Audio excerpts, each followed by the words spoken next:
황기식의 국제시장 국제 뉴스를 좀 정리해드리겠습니다. 동아대 국제전문대학원 황기식 교수 스튜디오에 함께합니다. 어서 오십시오. 어서 오십시오. 안녕하십니까? 바이든 대통령이요. 연방 항소법원 100인 이상 기업 대상해가지고 백신 접종을 의무화해라. 예, 이렇게 얘기를 해가지고 이게 굉장히 논란이 되고 있습니다. 여기부터 한번 짚어볼까요? 그렇습니다. 내년 1월 4일까지 반드시 100인 이상 사업장이라면은 이게 민간 기업이든 뭐든 간에 반드시 백신 접종을 하라.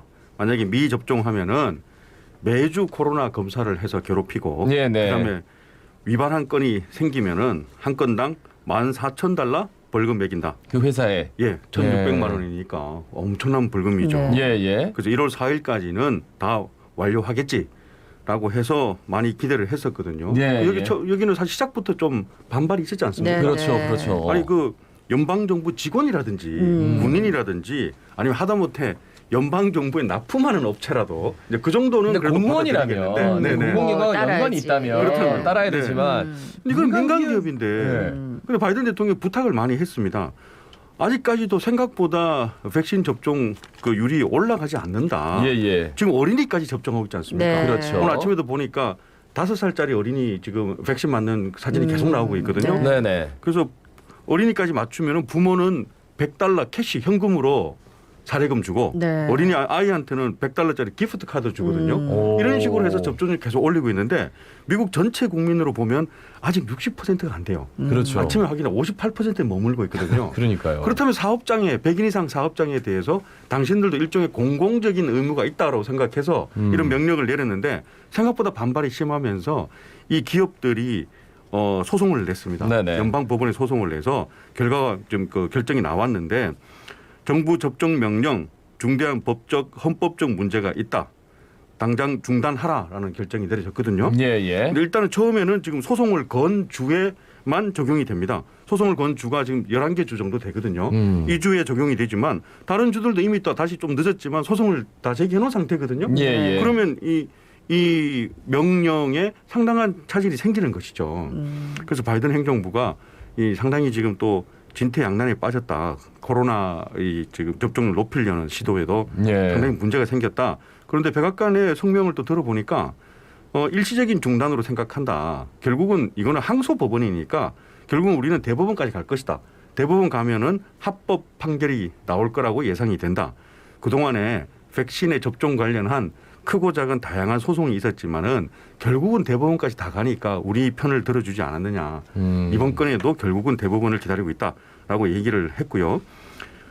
소송을 건 주에 대표적인 주가 루지애나 주인데 거기 법무장관은 TV에 나와가지고 이번 법원 결정은 미국의 자유를 지키기 위한 위대한 승리입니다라고 이렇게 얘기를 했습니다. 아니 근데 뭐 주마다 약간 정서가 좀 다르고 알겠는데. 아니 그렇게 뭐 이게 마트 가도 다 놔주고 그래가지고 우리 되게 부러워했었잖아요. 그런데 심지어 $100씩 이렇게 인센티브를 막 줘도 사람들이 안 맞춘다는 게 정말 우리나라에서는 조금 갸우뚱하게 되는 현상들이 너무 많이 나타나네요. 그러니까요. 그 강제 명령에 대한 어떤 그런 또 반발감 같은 것도 있고요. 그러니까 100인 이상 기업한테 맞으면 인센티브를 주면 또 어땠을까 하는 생각도 들고요.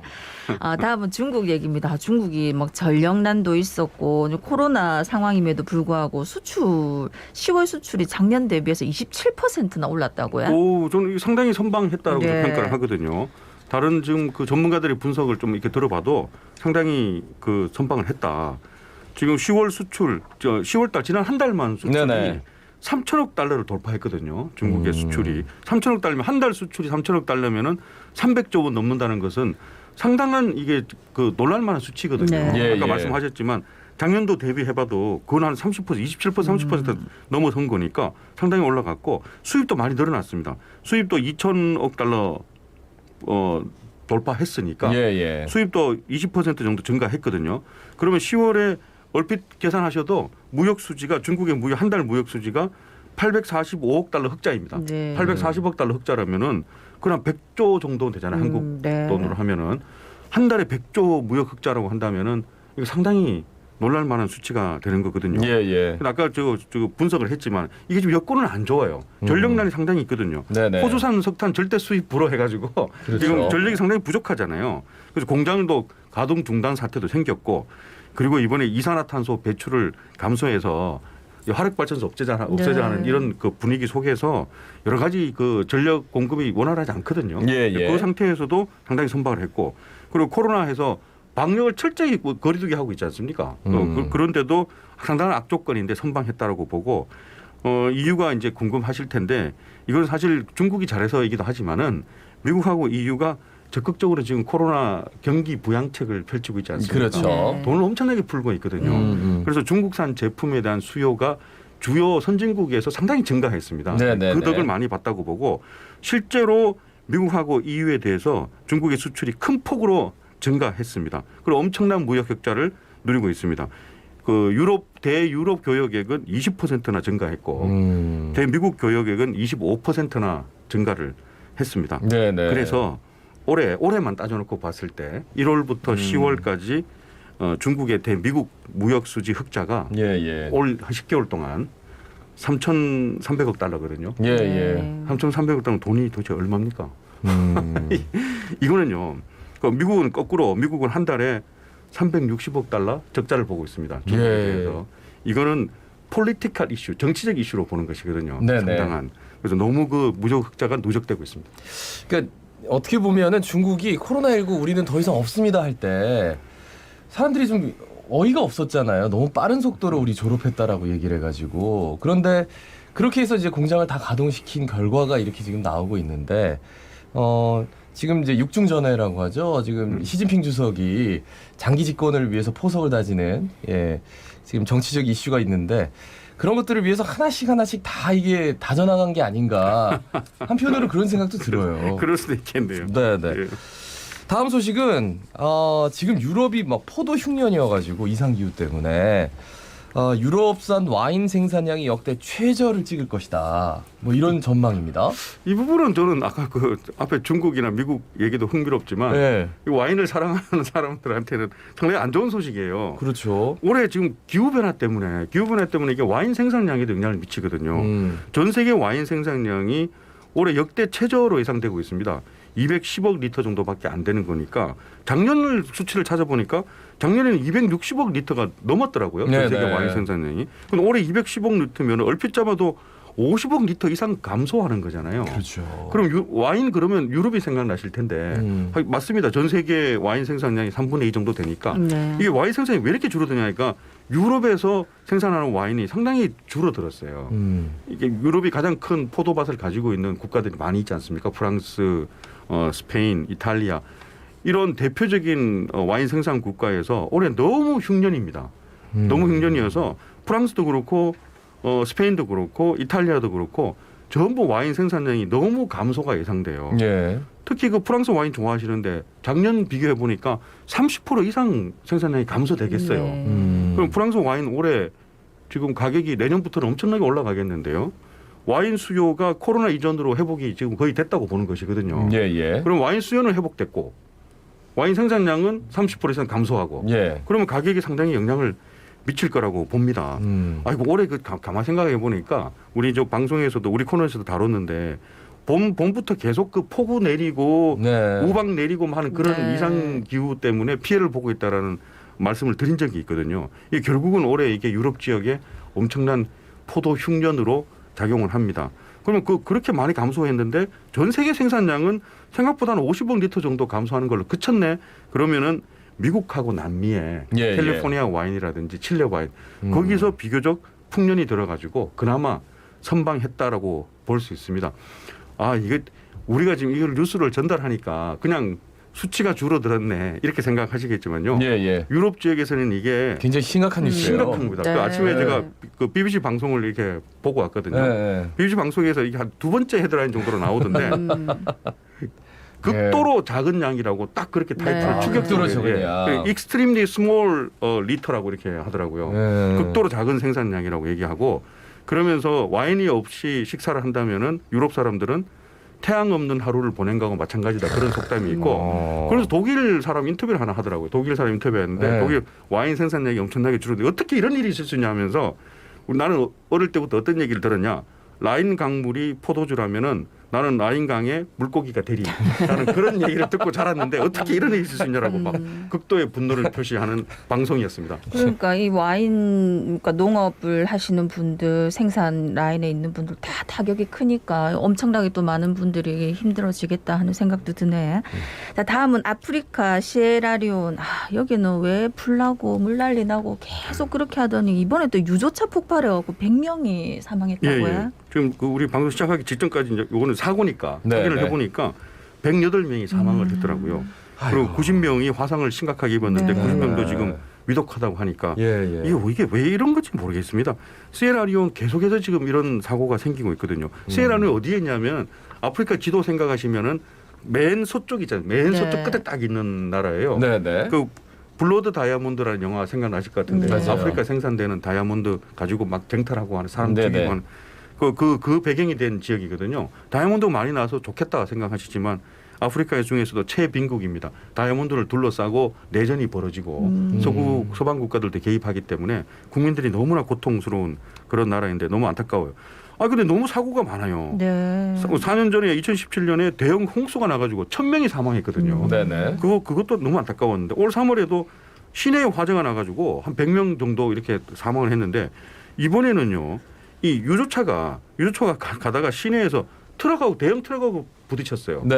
그럼 유조차가 이렇게 넘어질 거 아닙니까? 네. 넘어지면 거기서 이제 뭔가 그 불도 나고 이러는데 유조차가 넘어지니까 이 기름이 새어 나오잖아요. 그럼 지나가던 행인들이 조금만 이렇게 바켓 같은 걸 들고 조금만 그릇이나 이런 거 남비를 들고 기름 그거 하나 좀 이렇게 퍼가려고 기름이 새어 나오니까 그래서 행인들이 그걸 이게 좀 퍼가려고 하다가 이제 화재가 뻥 터지니까 예. 그 지금 108명 사망이 대부분 그런 겁니다. 지나가던 네. 행인들, 구경하던 행인들이 기름을 담으려는 그런 행인들이었어요. 예. 그래서 너무 이거 안타까운 사고잖아요. 유조차가 넘어진 것도 안전사고지만 그 바로 철저히 격리 조치를 시키고 그렇게 해야 되는데 그냥 이 방치하니까 그 시민들이 다 그 옆에 다가간 거지 않습니까? 예. 이게 안전장치가 잘 돼 있는 나라라든지 내전이 없고 안정적인 치안이 유지된 나라 같으면 그렇게 사고를 처리를 네. 하지 않을 거라고 생각이 들어요.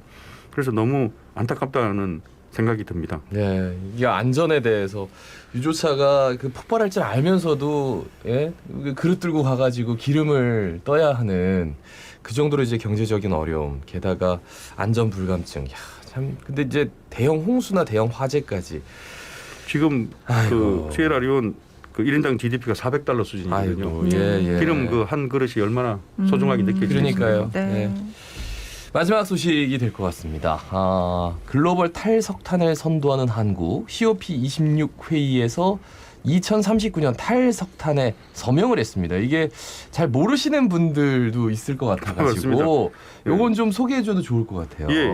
UN 기후변화 협약 당사국 총회입니다. COP26입니다. 네. 여기서 그 26차 회의이기 때문에 26입니다. 네. 지금 문재인 대통령도 참석을 하고 전 세계에 지금 100개 넘는 국가들이 참석을 해서 앞으로 이게 기후변화를 그 대비하자라는 가장 큰 회의거든요. 네네. 이게 지금 제일 큰 이슈 아니겠습니까?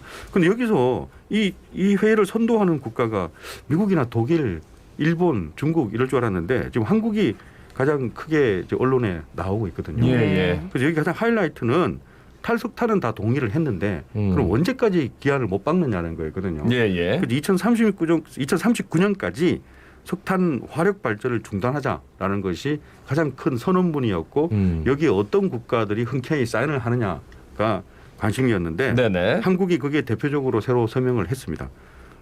지금 40개국 정도로 늘어났습니다. 2039년까지 하겠다고 약속한 국가가 이번에 새로 5개 국가가 동참을 했는데 한국, 인도네시아, 베트남, 폴란드, 우크라이나 이렇게 했는데 다른 국가들에 대해서는 언론이 크게 주목하지 않는데 한국의 서명에 대해서는 지금 외신들이 very surprise라고 하고 아주 놀랄 만한 결정이었다 그렇게 얘기를 했거든요. 근데 그 이유가 미국하고 일본하고 중국하고 인도, 호주 같은 나라들은 서명을 주저하면서 서명하지 않았습니다 이번에. 석탄 배출량이 엄청난 나라들 네, 아닙니까? 그런 나라들은 서명하지 않았습니다. 예. 예. 근데 한국은 서명하지 않을 거라고 예상되는 국가 중에 하나였는데 예. 그렇죠. 서명을 했거든요. 왜냐하면 한국 설탕 발전 비중이 아직까지 엄청 커요. 다른 나라보다 높습니다. 40%나 되기 네. 때문에 미국 한 24%, 일본은 30% 수준이거든요. 주요 국가에 비해서 상당히 높은데 이번에 과감하게 서명을 했기 때문에 그래서 비록 구속력은 없는 국가 간 회의입니다만은 네. 사인을 했기 때문에 대외적으로 2039년까지 한국이 대표적으로 탈석탄 화력발전 폐지에 노력하겠다라고 선언한 국가입니다. 근데 지금 이제 신규 석탄 발전소가 또 건설 중인 게 있어가지고 과연 어떤 모습으로 탈석탄을 해 나갈지에 대해서는 굉장히 큰 의문이 있어요. 그런데 어쨌든 뭐 선언적으로는 우리가 2039년에 탄석탄에 서명을 했으니까 아마 이것도 좀 지켜봐야 될 것 같고 좀 관심 있게 많이들 좀 보셔야 될 것 같습니다. 말씀 잘 들었습니다. 고맙습니다. 고맙습니다. 예. 지금까지 동아대학교 국제전문대학원의 황기식 교수였습니다. 예, 뭐 오늘도 계속해서 우리 국제뉴스 들으면서도 하는 얘기가 이 기후 위기 때문에 여러 가지로 우리가 어려움에 직면해 있다 하는 얘기인데